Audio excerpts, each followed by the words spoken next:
Le coronavirus peut se transmettre d'une personne à une autre. Lavez-vous les mains très régulièrement et correctement avec du savon et de l'eau. Utilisez un gel désinfectant. Toussez ou éternuez dans votre coude. Utilisez des mouchoirs à usage unique. Jetez-les ensuite à la poubelle.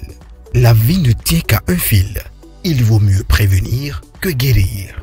Ensemble, disons stop à la propagation du coronavirus. Oui, chers apprenants, à nouveau, bonjour. Bienvenue dans les classes digitales avec notre deuxième numéro et qui va encore porter sur les cours d'anglais. D'accord? Et pour rappel, mon nom c'est Paulin Eda. Donc, je suis chargé de vous entretenir sur les notions anglaises que nous avons l'habitude de vous apprendre dans les classes ordinaires. Alors, sans plus tarder, je crois bien au premier numéro, ce qu'on a fait la séance passée, il y a quelque chose qu'on avait retenu ensemble. Et cette chose, c'est beaucoup plus concentré sur ce que nous appelons la méthode pour pouvoir résoudre les problèmes concernant les temps. Et donc, ces méthodes, nous allons rapidement rappeler ça. La première méthode, ou bien la première partie de cette méthode, c'est de pouvoir identifier ce qu'on appelle le keywords. Une fois le keyword identifié, ça entraîne rapidement le temps. Donc, ça détermine le temps, le temps auquel vous allez mettre votre verbe. Donc, une fois le temps trouvé, donc vous allez en même temps identifier la forme de la phrase. S'il s'agit d'une forme affirmative, interrogative, négative. Alors, une fois la forme trouvée, vous allez laisser la structure. D'accord? La structure.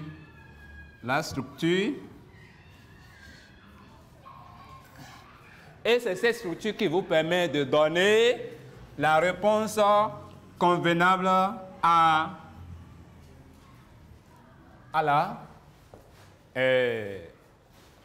réponse convenable au temps ou bien au verbe qui se retrouve dans cette phrase. Alors, une fois que vous avez maîtrisé ça, nous pensons aborder une autre activité, c'est-à-dire une autre rubrique ou bien une autre structure. Mais avant qu'on ne découvre ensemble cette structure, nous allons nous baser sur quelques phrases que nous allons corriger ensemble en suivant cette méthode pour voir la structure que nous pouvons faire ressortir de ce exercice que nous allons ensemble faire tout à l'heure. Alors, sans plus tarder, je prends rapidement les phrases, je mets rapidement les phrases au tableau, d'accord, et je mets exercice. Voilà. 1. If you played the game, if you play the game, you will excuse me, you, in parentheses, win. 2, if we learn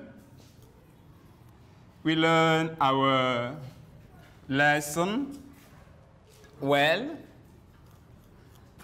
we get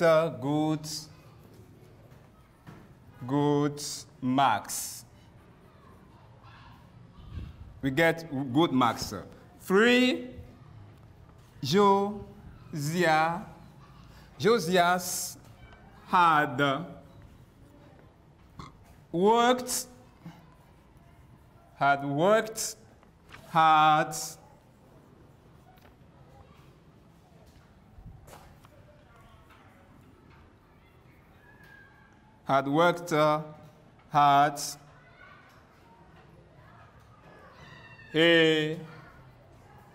place, we put if here. Don't forget, if Josias had worked hard, he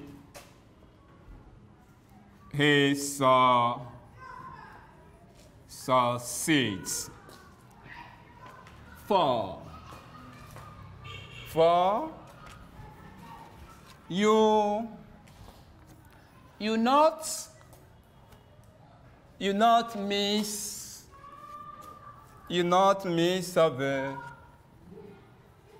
the bus. Thus, if you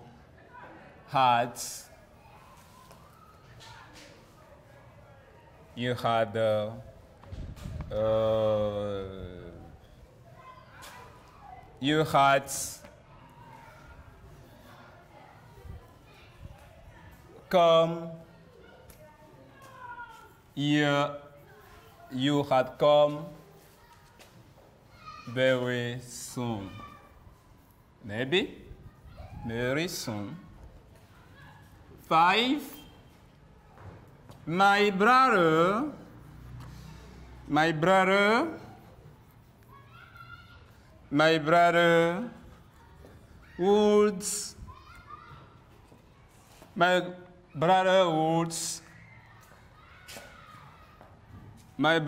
would get a scholarship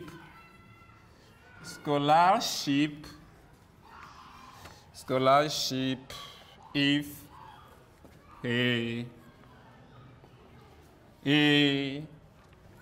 be more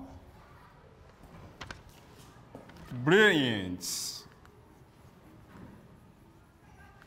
Alors, donc, nous avons 5 phrases au tableau.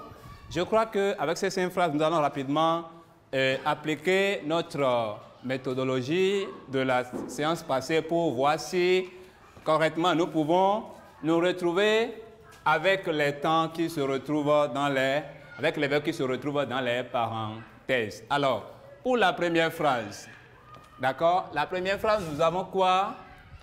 On a... Donc, nous allons voir s'il y a un keyword dedans. Non, apparemment, il n'y a pas un keyword dans la phrase. Mais qu'est-ce qui va nous permettre de trouver la bonne réponse à ce verbe? Alors, ce qui peut nous permettre de trouver la bonne réponse, si je ne me trompe pas, bon, on va lire la phrase pour voir. If you played the... if you played the game. Excuse me. If you played the game. You win. We don't have keywords. And we say that if we don't have keyword in a sentence, we put this sentence in simple present. I don't know that if this sentence is related to this remark we said last time. I don't know. I don't know. Here we have something exactly maybe we have seen in classes. Okay? These words, we call it if. We have if, and the verb here is played. Now, played, if plus played. Our keyword here is if plus keywords. Our keyword here, okay, is what? Is if. Okay, if plus simple past. Here we have what? You have if plus simple past. What as a result you have? Tenses. Tense. A plus simple past means simple past. A plus simple past. Maybe we have learned, we said that we have, etc., etc.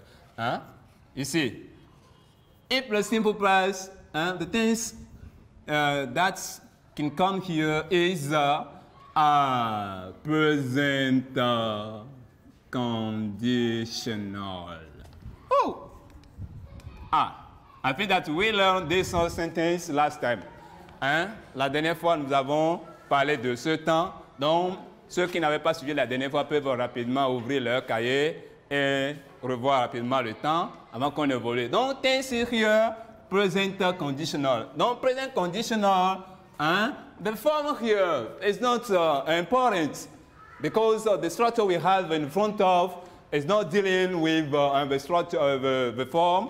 And so, but we can put here affirmative, maybe affirmative form. Okay? It means that we're going to, affirmative form. In this parenthesis, we don't have not. Nous n'avons pas le not ici pour pouvoir dire que c'est la forme négative ou pas. Non, on n'a pas not. Donc, la forme ici, ça fait affirmative. Affirmative form. So, affirmative, conditional, present, affirmative. What do we have? Okay, here we have something like subject plus words, okay, plus base verb. This is the structure, okay? The structure plus structure, subject plus word plus base verb. So after this one, we can conclude as the answer subject plus base verb. Ici, we have win. So the base verb here is win.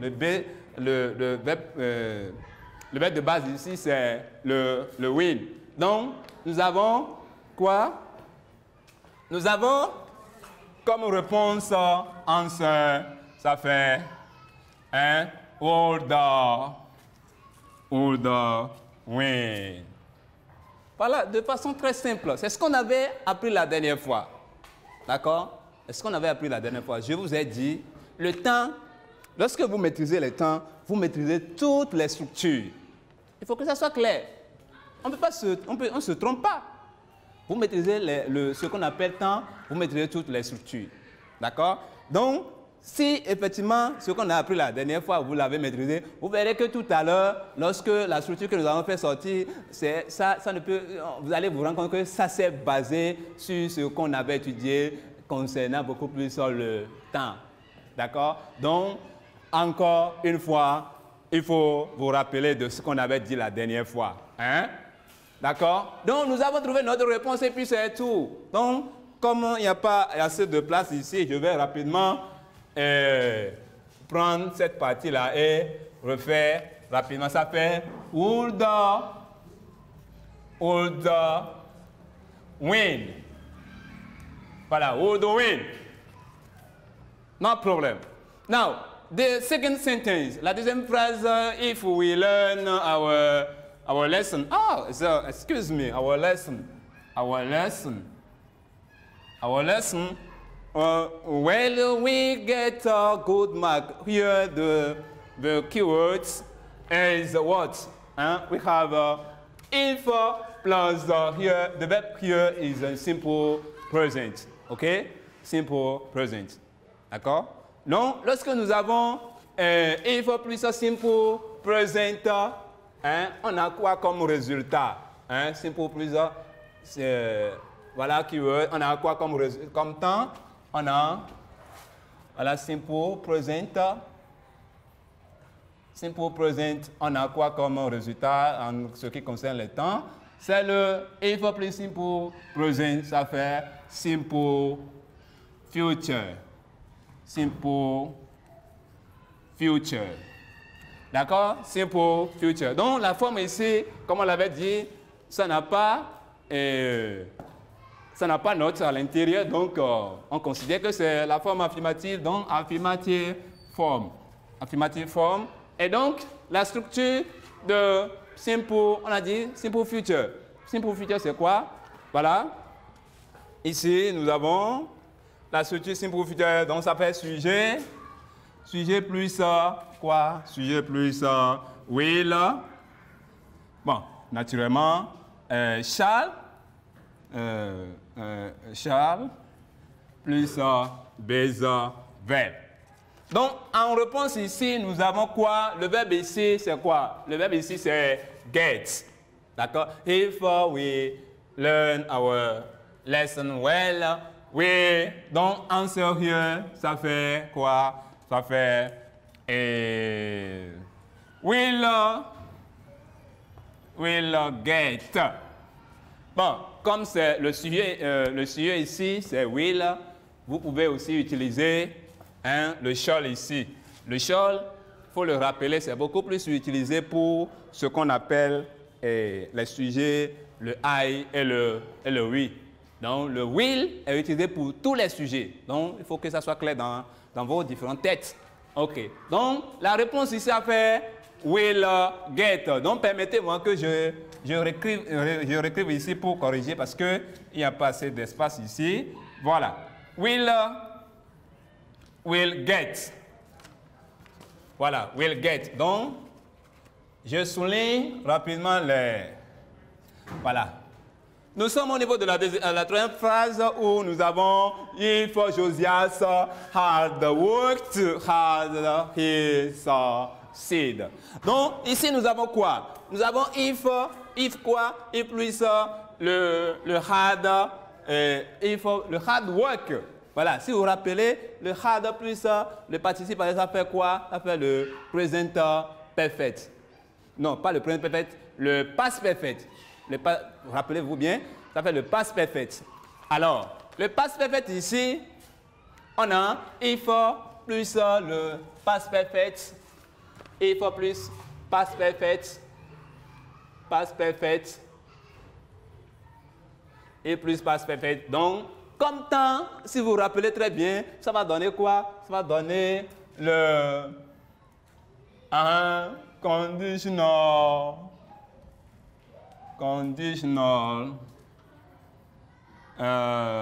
perfect. Conditional perfect. D'accord? Conditional perfect. Donc, le verbe ici se retrouve à la forme affirmative. Donc, ici, donc, nous avons conditional perfect. Ça va donner quoi, mes amis, mes chers élèves, ou bien apprenants? Ça va donner comme réponse, d'accord? Ça va donner comme réponse, oui, on a un would, comme la structure ici, donc would, plus quoi? Plus have, plus le participe passé. Donc ici, ça fait quoi? Comme réponse, ça fait would have succeeded. Would have succeeded. Would have succeeded. OK? Ça fait would have succeeded. Would have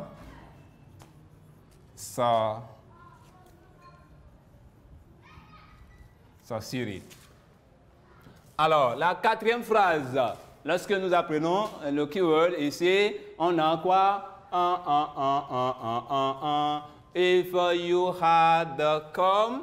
Voilà. Ici, nous avons if you had come. If you had come.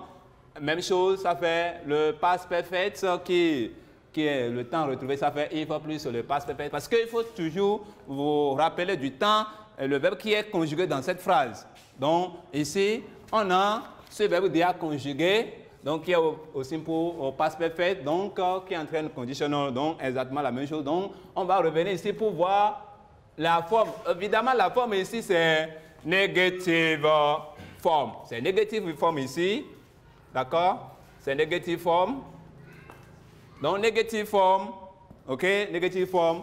Donc, comme c'est negative form, on va essayer. Regardez un peu ici. Negative form, c'est pas difficile. Donc, vous essayez de placer le note ici pour avoir votre forme négative. C'est très simple. En tout cas, si vous ouvrez vos cahiers, vous allez vous rendre compte que le not se met toujours après la première partie du verbe qui est auxiliaire ou bien le modal verbe dans ce cas. Donc, ça fait would not have plus le participe passé. Donc, ça fait quoi comme réponse? Ici, ça va donner, ici, avec quoi? Not missed. D'accord? Ça fait would not miss. Missed. Would not missed. Would not miss. Donc, nous revenons ici pour rapidement dire, bon, ici, nous avons quoi? Would not miss. Would not, excuse me, would not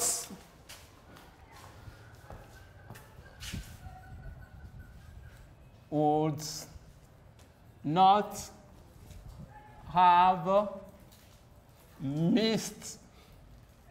Bon, j'ai écrit la réponse ici, donc regardez correctement la réponse. Would not have, c'est comme il n'y a pas assez de place ici, donc regardez comment c'est écrit. Donc nous revenons sur la 5e phrase pour vous dire que nous avons quoi?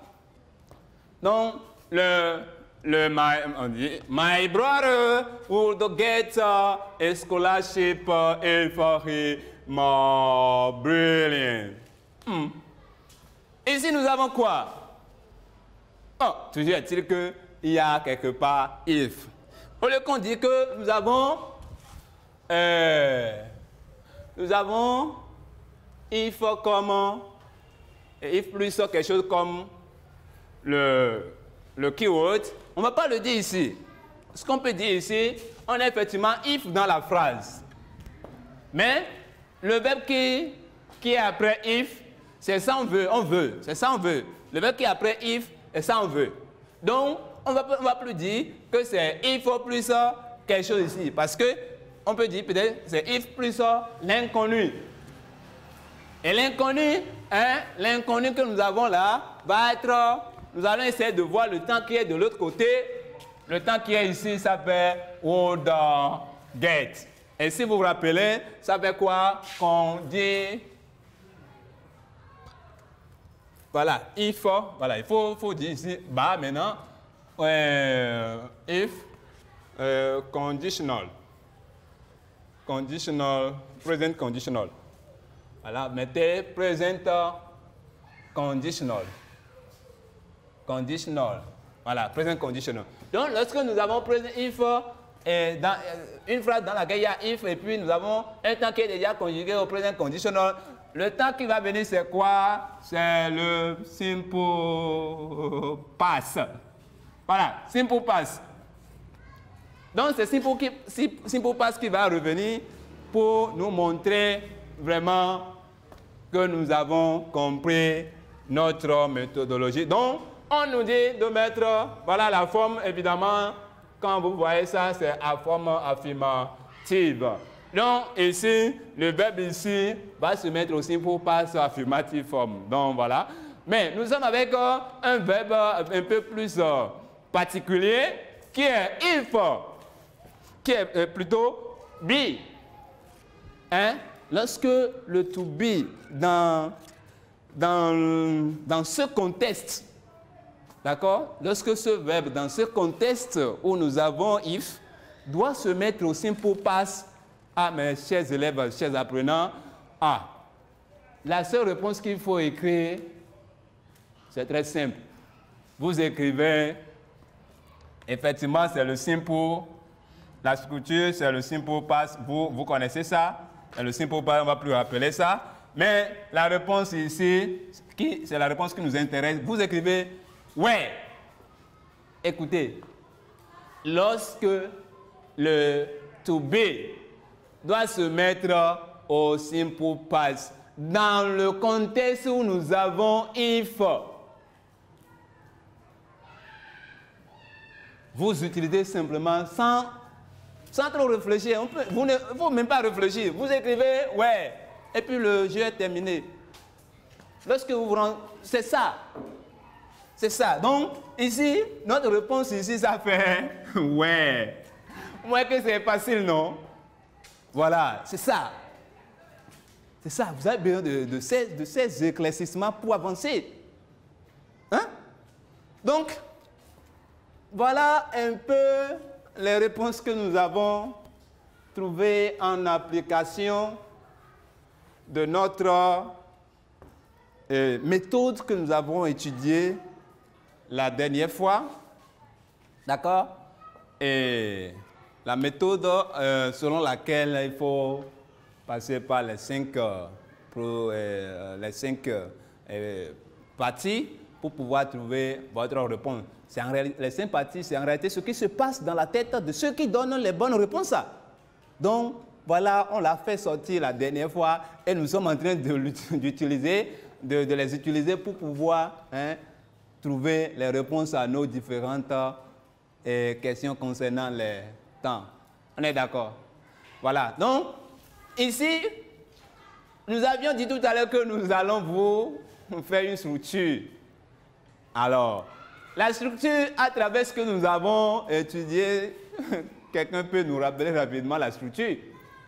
Alors, oui, la structure, effectivement, c'est c'est if clause. Très simple. C'est clause. On l'a étudié avec vous. Nous ne sommes que là pour vous réveiller. On ne veut pas dire grand-chose à part ce que les autres disent, mais ce que nous allons vous donner, lorsque vous allez chaque fois nous regarder, vous vous rendrez compte que vraiment c'est beaucoup plus intéressant la langue anglaise. Donc, notre objectif ici, c'est de vous permettre de pouvoir garder les structures grammaticales qui vous permettent de parler couramment l'anglais et dans un langage beaucoup plus soutenu. Voilà.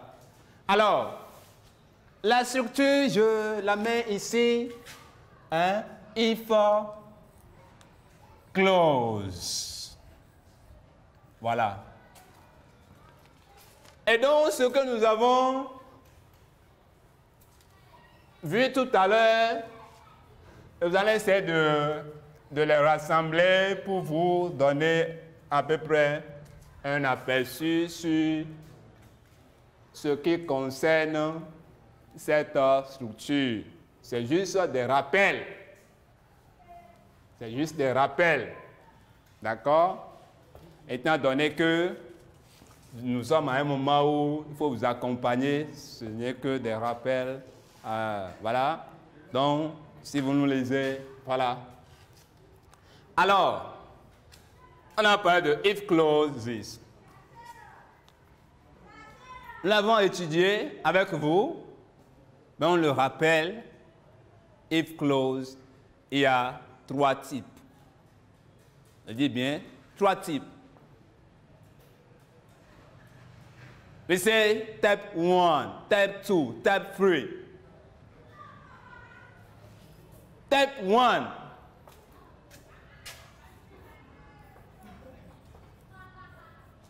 Type 1. Qu'est-ce qu'on a au niveau de type 1? Hein? Voilà. Ce qu'on a au niveau de type 1, c'est très simple. Dans une phrase où il y a if clause, il y a tout au moins deux verbes. D'accord? Donc, quand on parle de 2 verbes, ça veut dire que la phrase exprime deux actions. Voilà. La phrase fait sortir deux idées. C'est comme ça. Donc, quand on parle de if clause, la phrase doit faire sortir 2 idées. Et maintenant, la première idée est ce qu'on appelle main clause. Main clause, c'est ça, main, clothes.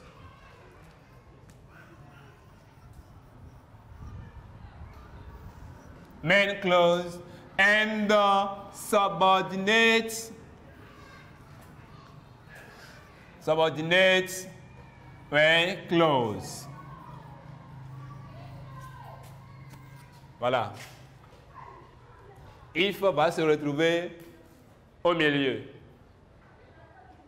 D'accord? La proposition principale. D'accord? La proposition principale. Donc, quand le if intervient, ça veut dire qu'il y a une condition. Avant que la proposition principale ne puisse se relever, il faut que les conditions soient bien remplies. Il faut qu'on explique pour que chacun puisse comprendre. Il est bien vert, en classe, on a l'habitude de vous dire voilà, et beaucoup plus en anglais parce que il faut le faire beaucoup plus en anglais.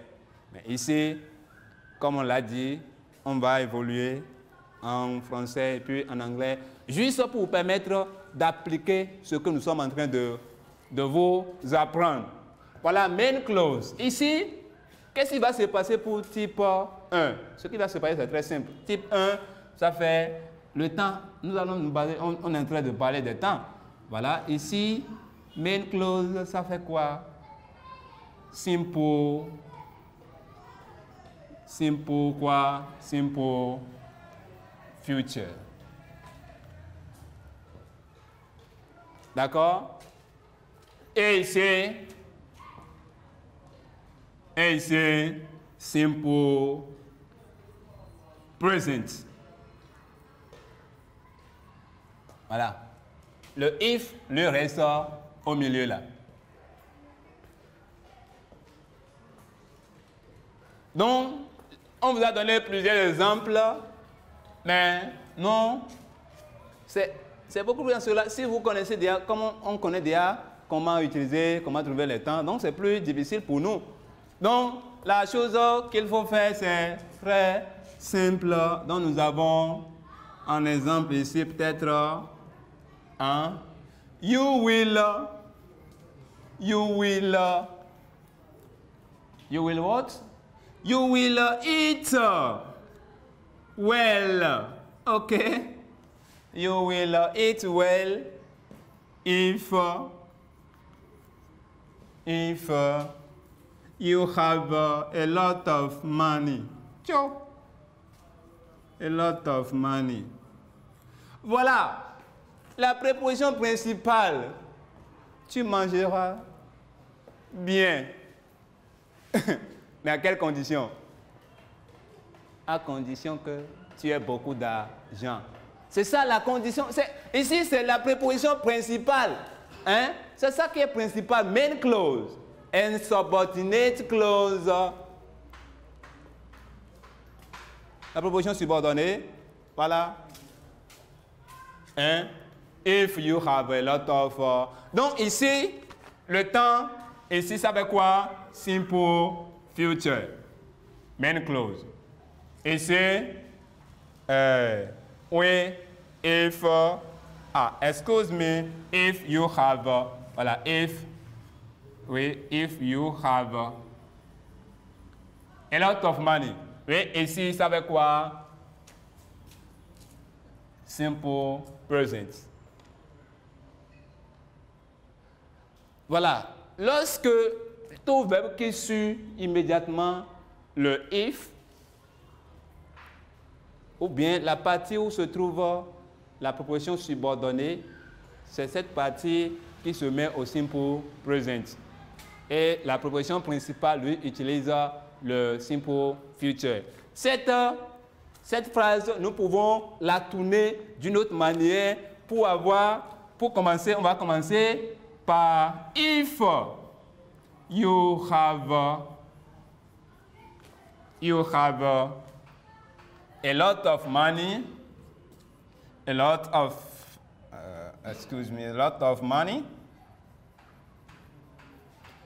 money, you will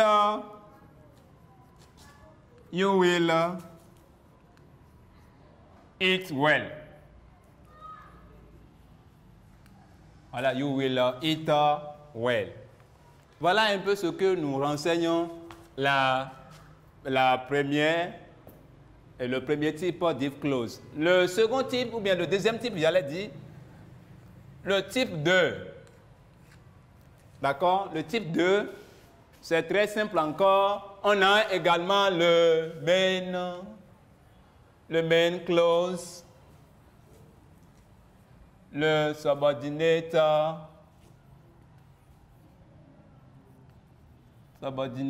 clause. Le if se trouve, peut se retrouver au milieu. Bon, dans ce cas, ça se retrouve toujours quand on a la proposition principale au début, le if clause se trouve au milieu. Mais quand c'est la proposition subordonnée qui se retrouve au début, le if se retrouve au début. C'est le cas ici. Ici, hein, la proposition de subordonnée, hein, le subordinate clause est où ici? Voilà.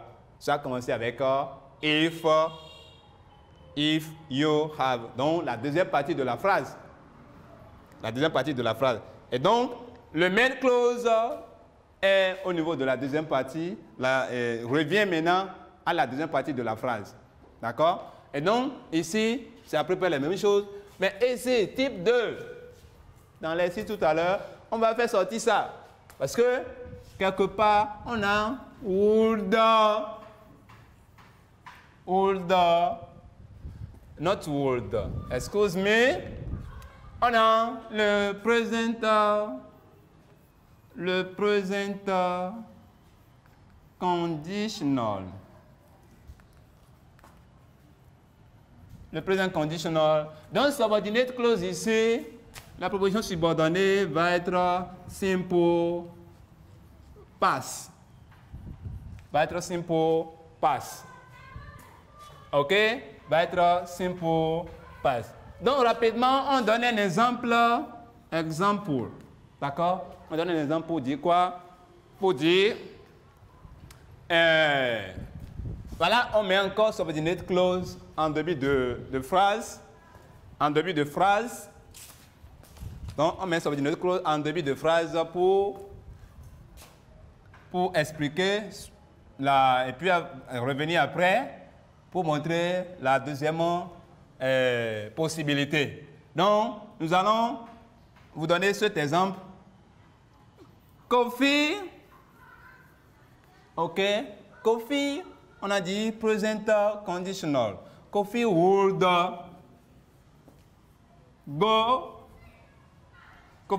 go to Cotonou. Not Cotonou, would go to Nigeria.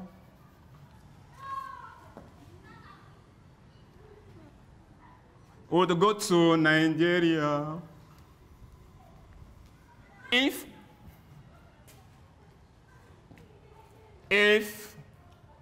okay, he had a car. Voilà. Ici, c'est la proposition principale. Donc, la main clause, proposition principale, go to Nigeria. Proposition subordonnée, if, hein, voilà. La proposition subordonnée, c'est en 2 traits. La proposition principale est en 1 trait. Donc, ici, comme on l'a dit, le present conditional, c'est ça. Le simple past, c'est ça. D'accord? C'est ça. On est d'accord. Donc, voilà un peu le deuxième exemple qu'on peut, le deuxième type. Le troisième type, type 3. Type 3. Ici, on va procéder comme ce qu'on a fait ici. Mais permettez que je revienne pour vous tourner la phrase que nous avons ici pour montrer que, bon, il peut se retrouver, c'est-à-dire la proposition principale qui est ici peut se retrouver de l'autre côté de la phrase. Donc, nous avons if Bon, comme c'est le truc qui doit rester devant, donc nous allons remplacer le he là par le Kofi même. If Kofi had. Parce que le he là avait remplacé Kofi. Une autre chose qu'il faut comprendre, le nom vient toujours en première position et le pronom qui peut le remplacer valablement vient en deuxième position. Donc, comme le nom doit venir en première position, donc nous allons maintenir Kofi. Kofi had, if Kofi had a car, if Kofi had a car. Maintenant, comme ça doit venir de l'autre côté, on va mettre le he. He would go to Nigeria. Voilà. Donc, nous allons rapidement faire le type 3 qui n'est rien d'autre que le main clause,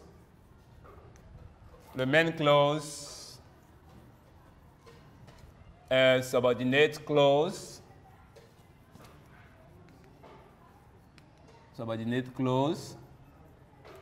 d'accord? Le if, on le maintient au milieu. Voilà. Ici, nous avons le present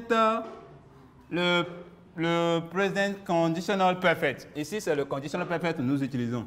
Conditional perfect. D'accord? C'est conditional perfect qui est main clause ici. Donc ici, subordinate clause, ça fait le quoi? Ça fait le past perfect. Subordinate clause, ça fait le past perfect. Past perfect. Donc vous voyez que avant que vous ne trouviez réellement les réponses pour if clause, il faut d'abord maîtriser ce qu'on appelle temps. Si vous ne maîtrisez pas les temps, vous ne pouvez pas résoudre if clause parce que if clause, ça a rapport avec les temps. Et de tout à l'heure, nous allons voir comment est-ce qu'on utilise if clause dans ce qu'on appelle rephrase. C'est important. C'est important. Voilà. Ici, je donne en même temps un exemple en tenant compte de ce que nous avons au tableau. Donc, je commence par, je mets le premier verbe au conditional perfect et je mets le deuxième au past perfect. D'accord? Donc, ici, nous allons prendre quoi? Nous allons prendre Toto. Voilà. Toto would. Voilà. Vous vous rappelez de la formation de ce temps. Conditional perfect. Toto would. Don't forget have. Toto would have. Hein? Would have gone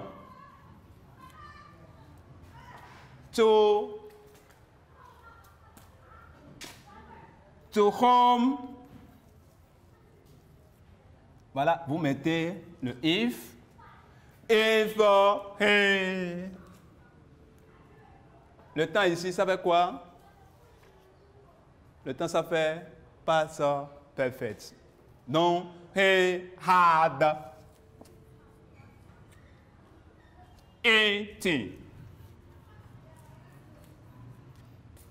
rice. Voilà un peu l'exemple que nous allons donner pour vous montrer à peu près les trois types d'if clause que nous avons. Et donc, vous pouvez aussi tourner comme on a tourné pour l'autre là, pour mettre le if là au début de la phrase. Donc, lorsque on va vous donner des exercices, vous allez trouver if au début de la phrase, sachez que c'est la même chose. Lorsque vous trouvez if au milieu, sachez que c'est la même chose. On est d'accord? Donc, vous comprenez que le temps, c'est la base de tout. Allez voir ce qu'on a dit sur les temps. D'accord? La méthode que nous avons étudiée ensemble, c'est important. C'est important. Alors, nous allons effacer le tableau pour aborder certaines remarques que nous pouvons avoir sur les différentes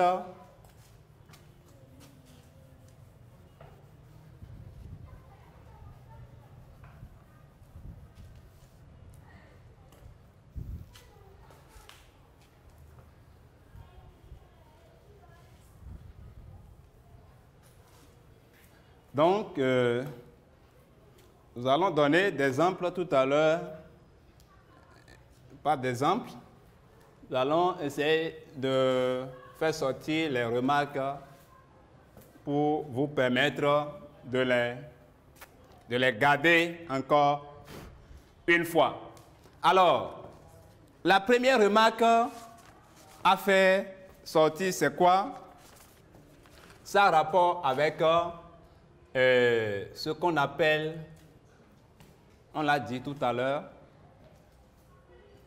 lorsque le verbe to be doit être mis au simple past. Dans ce contexte, dans le contexte où il y a if clause, la seule réponse à utiliser, c'est le where. On l'a dit, c'est where. C'est la première remarque. La deuxième remarque, ça a rapport également avec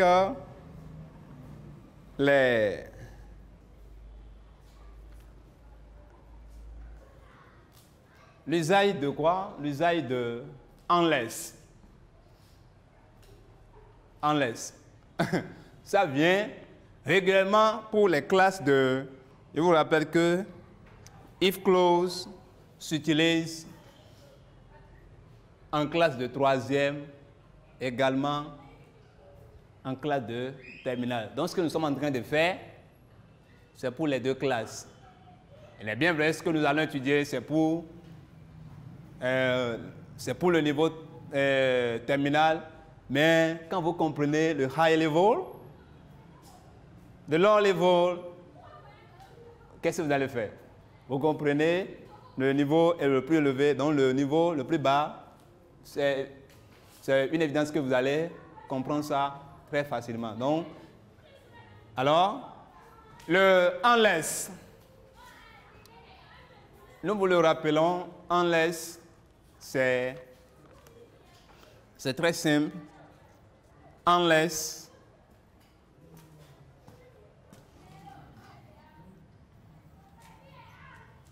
unless, il faut vous le rappeler, en français, ça signifie à moins que. À moins que. À moins que. Alors, unless, ça signifie if clause, if plus la forme néga et plus négative forme. Négative forme. Voilà. C'est ce que if unless signifie.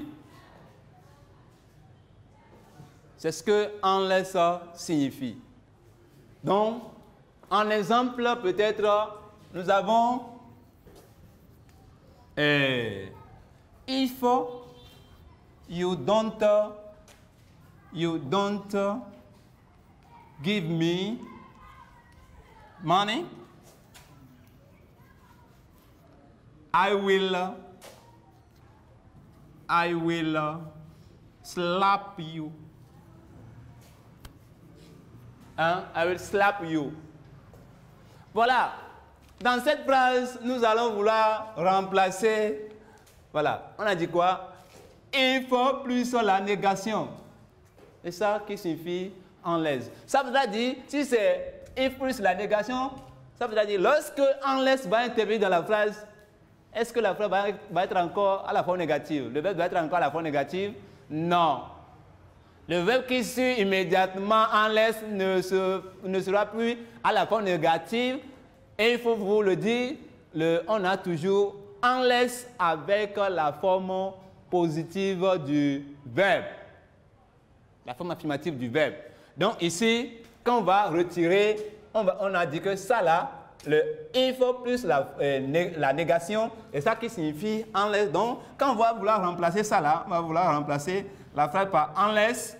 Voilà. On a dit if plus c'est un peu comme si on a dit if don't you give. C'est quelque chose comme ça. Donc, on va remplacer if don't par unless. Donc, ça va devenir if you give, unless you give me money, unless you give me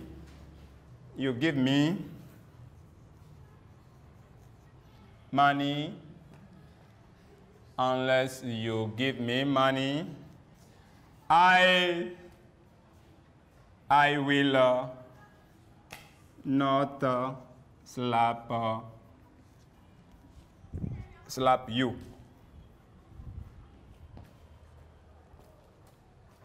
Est-ce qu'on est?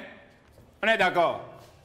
Unless you give me money, I will not slap you. Donc ici,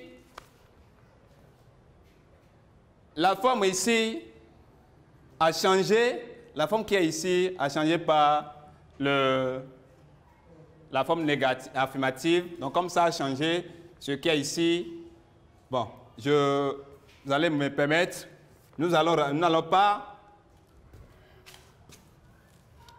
Il doit plus y avoir le note ici. Excusez-moi. Il doit plus y avoir le note ici. Parce que quand l'autre a changé, ça là ne peut plus changer. C'est lorsque l'autre ne change pas que l'autre va changer. Donc, I will slap you.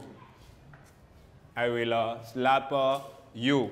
Donc, ça fait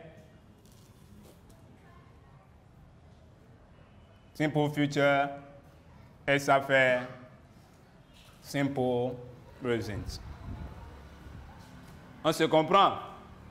Voilà, c'est bien. Donc, c'est l'exemple qui est relatif avec cette remarque. L'autre remarque, c'est par rapport à l'omission de if. Et la phrase ne dispose plus if. Je prends, permettez-moi, oui, c'est bon, je laisse ça, bien, je fasse ça rapidement. Oui, on a déjà fini avec unless.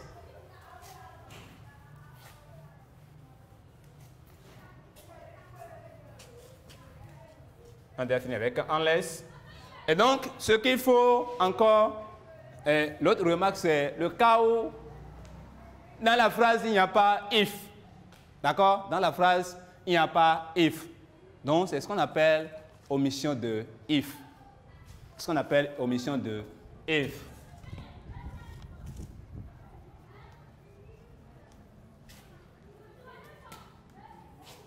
D'accord? Dans ce cas, dans ce cas, qu'est-ce qui va se passer lorsque dans la phrase, il n'y a pas if? D'accord? Il n'y a pas if. Donc, vous allez inverser la partie où on devrait normalement avoir if.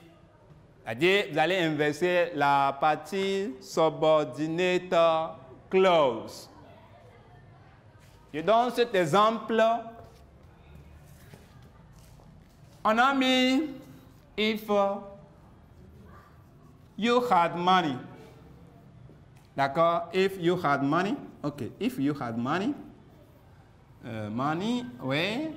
You will buy.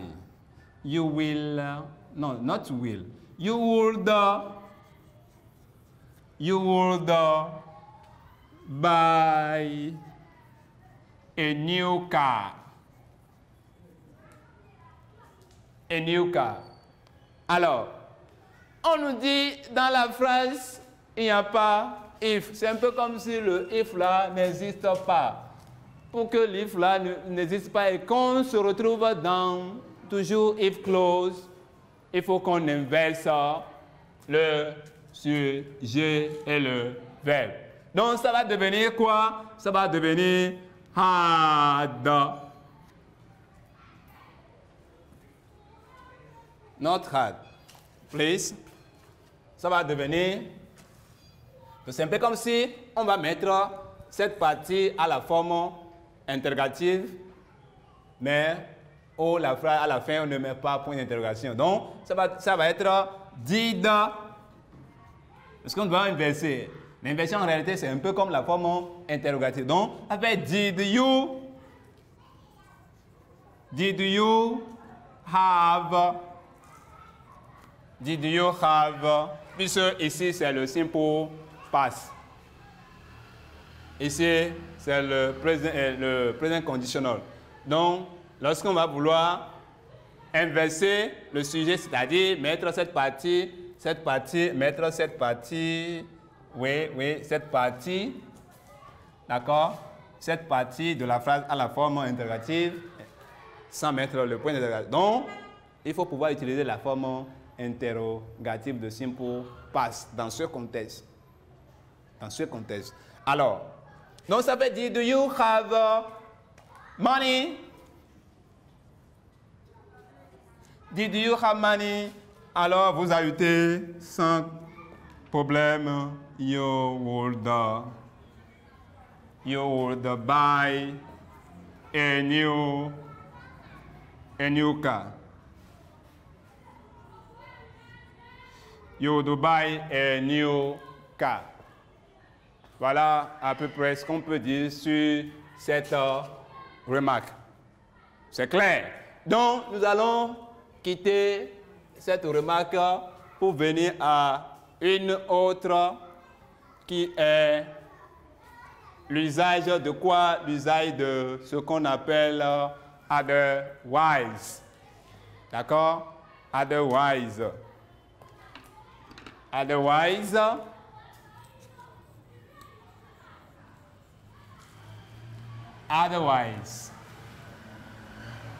Otherwise, c'est une expression ou bien un mot qui s'utilise dans le contexte d'if clause. D'accord? Lorsqu'il ne doit plus y avoir otherwise dans la phrase, lorsqu'il ne doit plus y avoir if dans la phrase, puisque if et unless, if et otherwise ne peut pas rester dans une même phrase. If et unless ne peut pas rester dans une même phrase. On est d'accord? D'accord? If et inversion, on ne peut pas se retrouver dans une même phrase. Donc, soit c'est inversion ou bien if.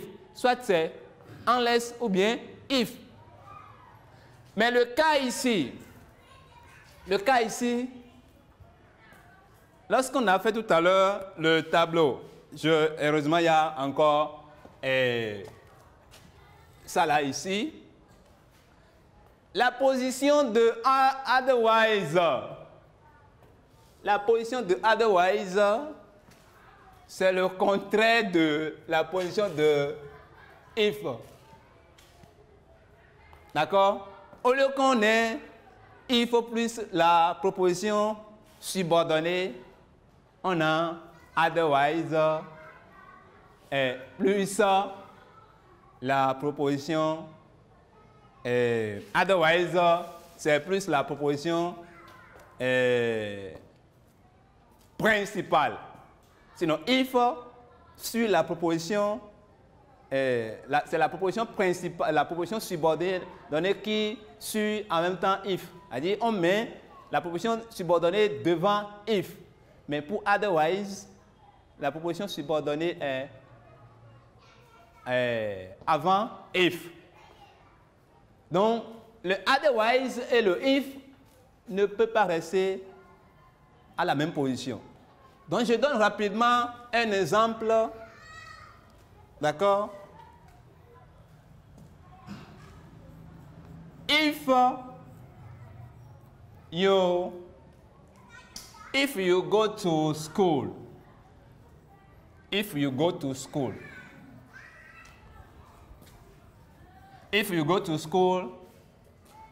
you will see the headmaster.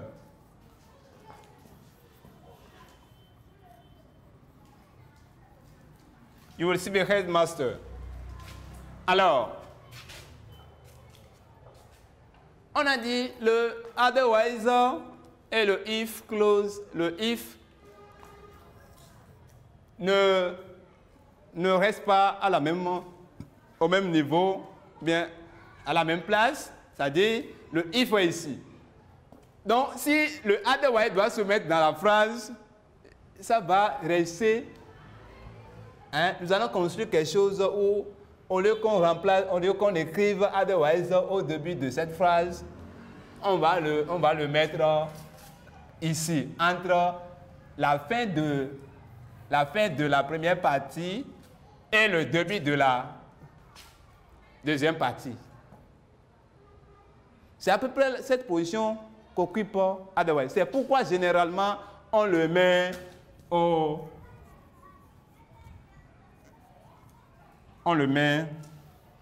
milieu.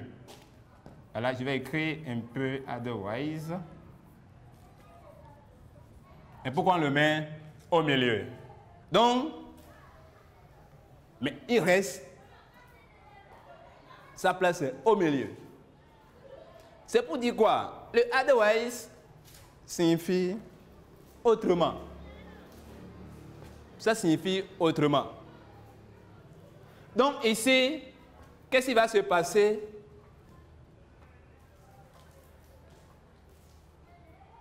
Qu'est-ce qui va se passer?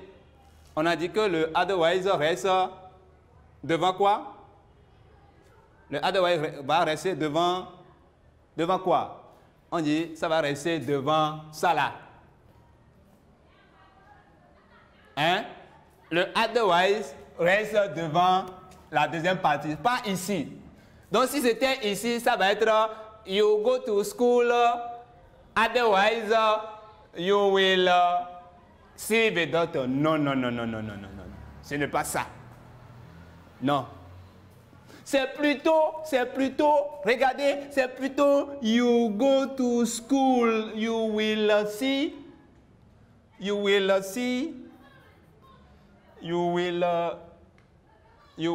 the, oui, you will see, excuse me, you will see the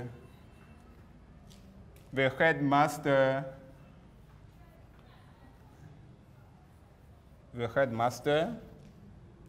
You will see the headmaster. You will see the headmaster. You will see the headmaster. Otherwise, you go to school. D'accord? You go to school. You go to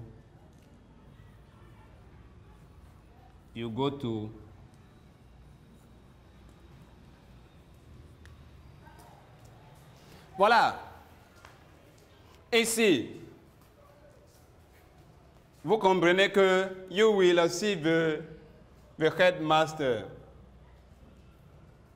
You will see the headmaster. Et le otherwise se retrouve au milieu. Donc, on doit transformer, on doit revoir cette phrase pour beaucoup plus permettre la compréhension de la première partie. C'est comme ça. Donc, si on doit revoir cette partie, qu'est-ce qui va se passer? Qu'est-ce qui va se passer? On m'a dit quoi? You will, ok? You will see the headmaster. D'accord? You will see the headmaster. Ou bien, c'est ça? You see the headmaster. Otherwise, you go to school. Donc, c'est quelque chose comme ça. C'est quelque chose comme ça. Donc, à peu près, le otherwise et le if ne se retrouvent pas à la même position, mais quand elle intervient rapidement, quand elle intervient, le otherwise intervient, ça reste à la position opposée à if qui se retrouve dans cette phrase. Alors, avec les exercices, vous allez comprendre beaucoup plus l'usage de otherwise pour mieux la maîtriser. ou du moins pour mieux le maîtriser, parce que c'est un mot anglais. On est d'accord? Alors, nous allons revenir sur quelque chose. L'usage de chaque type d'if clause. Le type 1, on l'utilise pour exprimer une action qui pourra se dérouler si un certain nombre de conditions ont été réunies. D'accord? Le type 2 s'utilise pour exprimer une action qui a été loupée, qu'on n'a pas pu réaliser parce que un certain nombre de conditions ne s'étaient pas réunies. Et le type 3, simplement beaucoup plus proche du type 2, mais un peu différent. Voilà ce qu'on peut dire sur cette notion d'if clause. Pour revenir maintenant, l'exercice que nous allons donner, c'est beaucoup plus le rephrase qu'on fait avec le if clause. On fait rephrase avec if clause. Et tenez-vous tranquille, if clause, c'est-à-dire le rephrase dont on parle dans l'exercice, n'est rien d'autre que les différentes structures, le résumé des différentes structures. C'est-à-dire, on donne une partie de la phrase pour voir si vous allez, beaucoup plus vous rendre compte de la structure à utiliser.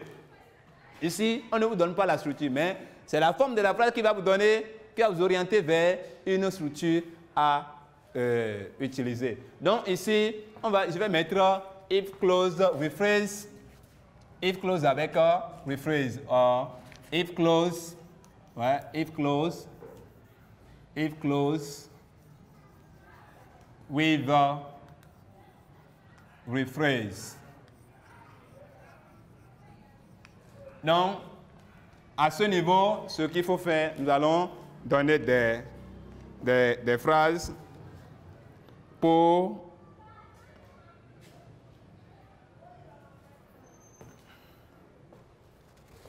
vous revenir, pour vous permettre de comprendre ce qu'on met dans if clause avec rephrase. Alors, les exercices, on va prendre quelques exercices ici.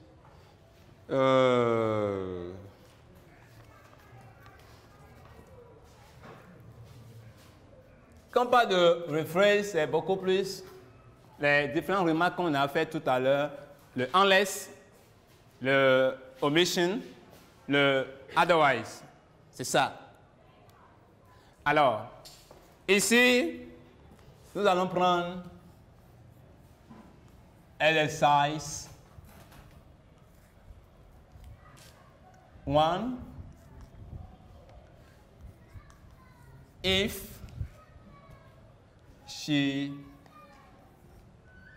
she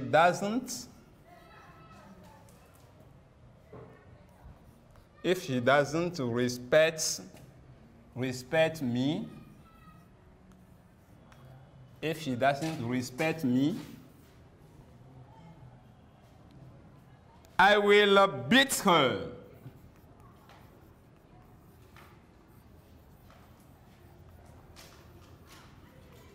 I will beat her. Alors, ici, c'est une phrase. Maintenant, on a dit rephrase avec if clause ou bien if clause dans rephrase. Donc, on va parler, c'est rephrase ici.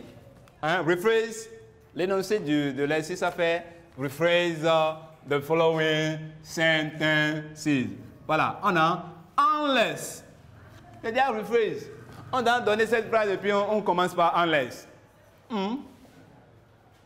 Alors, si je suppose qu'on n'avait pas vu ça là, vous n'avez pas entendu, bien, vous n'avez pas appris que, bon, if clause, rephrase, c'est l'ensemble des différentes structures que nous avons étudiées. Alors, on vous donne une phrase, vous regardez, vous voyez une phrase comme ça, où on dit, if she doesn't respect me, I will beat her.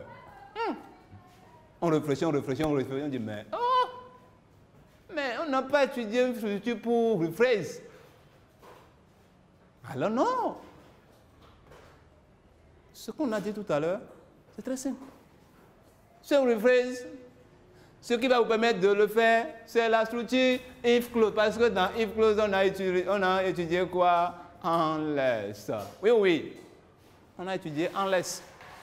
Donc, ici, nous avons quoi? Nous avons unless. Nous avons unless. Unless. Voilà la deuxième phrase.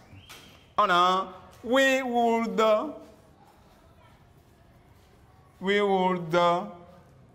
have eaten.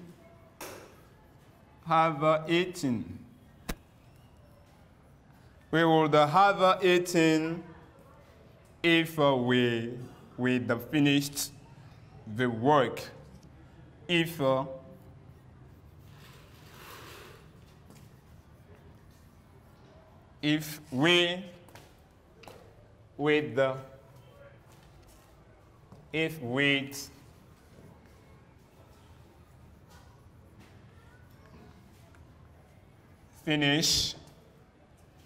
we'd finish the work. Alors, dans ce cas, qu'est-ce qu'on peut proposer comme structure? On va peut-être vous mettre, on commence la phrase par had. I. Had. Qu'est-ce qui va se passer? On a mis had. Voilà la phrase, on a mis had.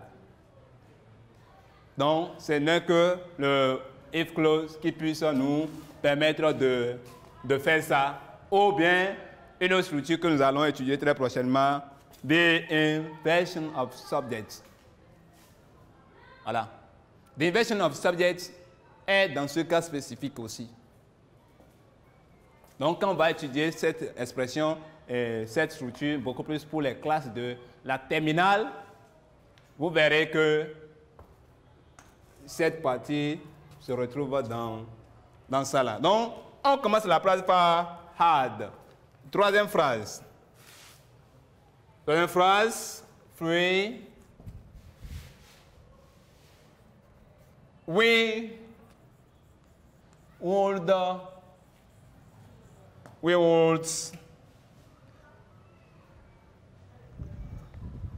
troisième phrase, we won't, please. We won't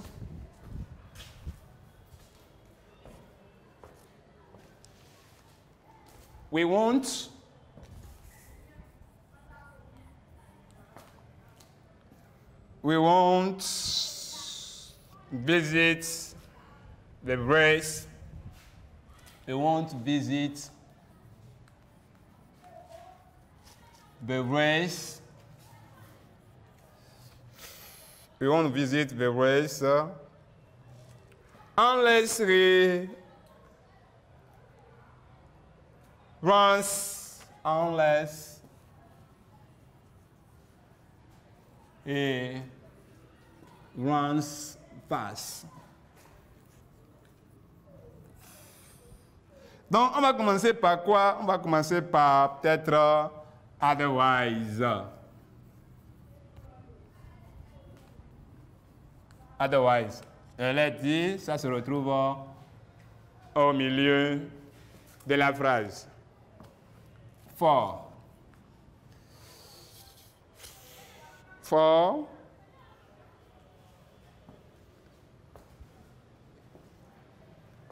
We have you could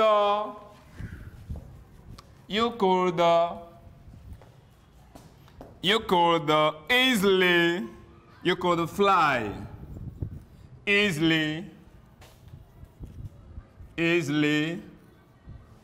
D'accord? You could fly easily if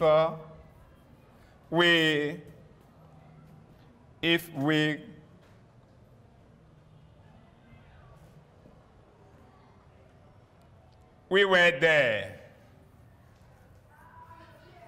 Et puis, on commence par quoi?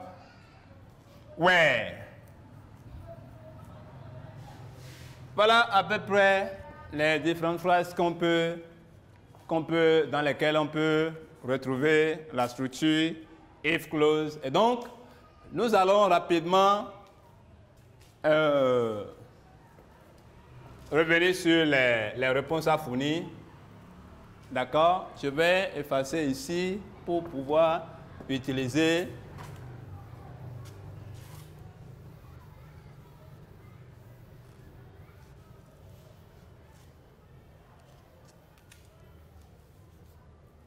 voilà, ici, c'est une reformulation. Rephrase, c'est une reformulation, comme je l'ai dit tout à l'heure. C'est une reformulation. Donc, on a mis unless. On nous a dit, unless, c'est quoi? C'est if plus la négation. Dans notre phrase ici, nous avons if plus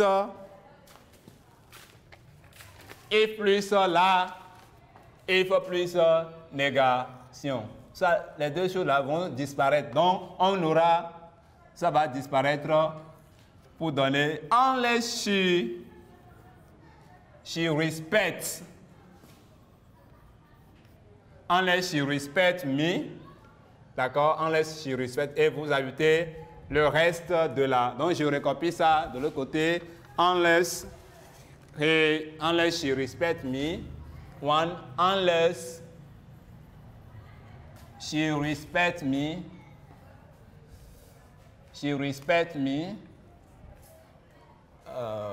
Unless she respects me, I will beat her. I will beat her. Voilà la réponse qu'on peut fournir pour cette première phrase. La deuxième phrase. We would have eaten if we'd finished. Donc, ici, ça fait had finished. Donc, ici, nous avons quoi? Donc, le had qui est ici, c'est le D là. C'est la forme contradée de ça là qui est ici. À ne pas oublier. Vous n'avez jamais oublié ça. Donc, c'est la forme contradée. Quand vous voyez quelque chose comme ça, c'est la forme contradée, ça. Donc, il y a d'autres formes contradées qu'on aura étudier ensemble ici. Alors, donc ici, ça a rapport avec omission de if. Et donc, quand il y a omission de if, on inverse le sujet. Donc, ici, voilà la partie où on dit il y a omission de if pour ce contexte. Donc, on va inverser, on va mettre ça là, ça va venir ici. Et c'est pourquoi on a ça là. Donc, le ça là va venir là. Had we, ça va être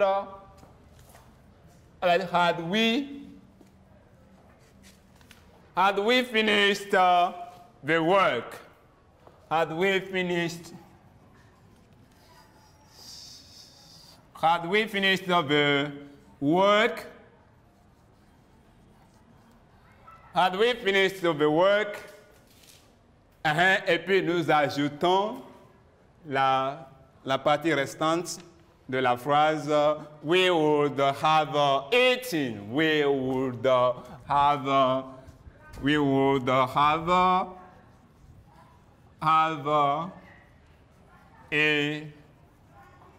eaten. Alors,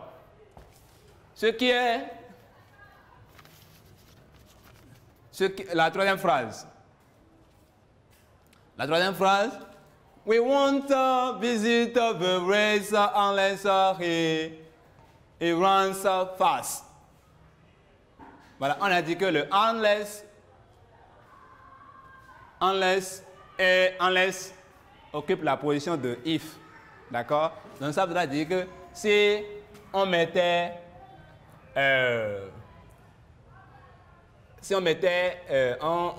cette phrase, voilà, ici, Non, pas cette phrase, oui. Cette phrase ici.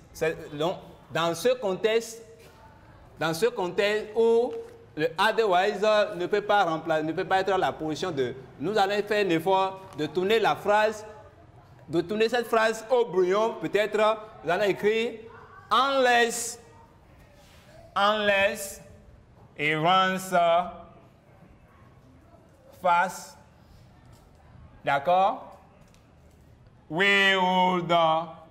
Voilà, pour montrer que, bon, si en temps, hein, ou du moins, tel que nous l'avons ici, le unless est au milieu, le otherwise au milieu. Donc, ça voudra dire, on ne peut pas prendre cette phrase-là au début. Si on prenait cette phrase-là au début, ça voudra dire que le otherwise et unless occupent la même position. Donc, on ne peut pas le faire comme ça. Donc, ça voudra dire qu'on va prendre, cette partie et la mettre ici. On va prendre cette partie et la mettre ici. On est d'accord? On va prendre cette partie et la mettre là, pour montrer que les deux n'occupent pas les mêmes positions. Donc ça va être quoi? Oui, permettez-moi de changer rapidement. La craie, ça va être oui.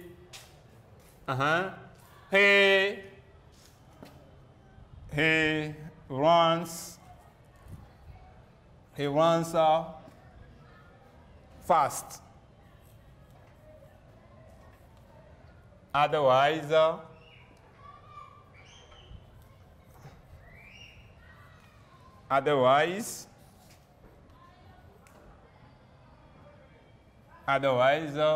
we won't visit the race.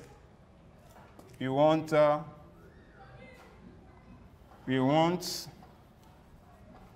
visit the race. Donc, c'est pour dire quoi?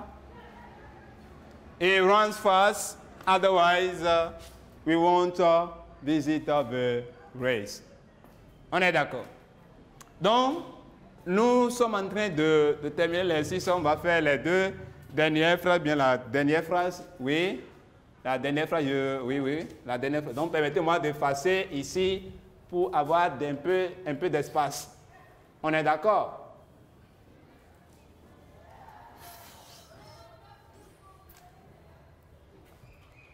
Voilà, la troisième phrase. Oui, ça, on a même fait ici, oui. La troisième, il reste la quatrième phrase.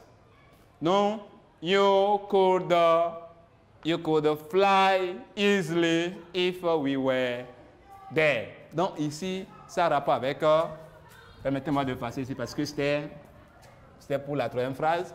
Donc ici, ça va être quoi? Vous avez le verbe au début. Donc ça veut dire que c'est immédiatement, c'est quoi? Immédiatement, c'est l'inversion. Inversion. C'est-à-dire, oui, inversion du sujet. Donc, qui a rapport avec omission. Donc, on a ça là au début de la phrase. Qu'est-ce qui va se passer? Donc, on va ajouter le sujet. Parce que ça là, déjà, c'est l'auxiliaire. Donc, si l'auxiliaire est sorti, donc, le sujet vient en même temps. Mais le if disparaît. Est-ce que c'est dans le cas où le if disparaît qu'on utilise cette forme? Donc, were we there, you could fly easily. You could fly easily. Voilà à peu près ce qu'on peut dire sur ce que nous mettons dans le if clause avec rephrase.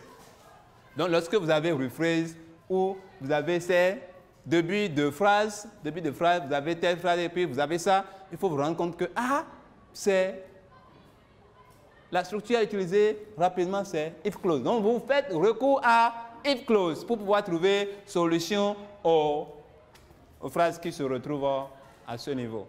Donc, voilà ce que nous avons à étudier avec vous aujourd'hui. Et pour vous dire que nous sommes toujours ouverts pour vos différentes questions. Nous continuons, vous apprenez, nous aussi nous apprenons. Donc ensemble, nous apprenons. Les enseignants apprennent, les élèves aussi apprennent. Donc, je peux vous poser des questions, vous allez m'éclaircir. Vous pouvez aussi me poser des questions, je vais vous éclaircir. Donc, sur ce, je vous dis merci et vous dis bye bye. Thank you.